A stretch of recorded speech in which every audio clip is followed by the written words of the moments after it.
Praise the lord. పౌలు గారు ఉన్నంత వరకు గలతీయులు సత్యంలో నడిచారు. పౌలు గారు వెళ్ళిపోయిన తర్వాత వాళ్ళు దారి తప్పిపోయారు. వేరే వాళ్ళు వచ్చి వాళ్ళను దారి మళ్లించారు. ఈ విషయం పౌలు గారికి తెలిసినప్పుడు ఎంతో బాధతో, దుఃఖంతో, వేదనతో ఉత్తరం రాస్తున్నాడు.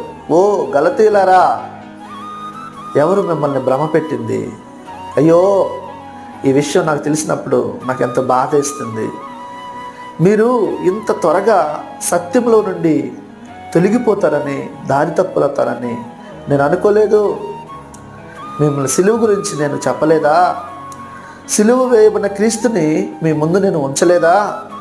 అంత అర్థవంతంగా వాక్యం చెప్తే, అంత వివరణాత్మకంగా నేను వాక్యం చెప్తే తప్పిపోతారా? ఈరోజు క్రైస్తవులు కూడా క్రీస్తును తెలిసి కూడా దారి తప్పుతూ ఉన్నారు. నో, నువ్వు దారి తప్పడానికి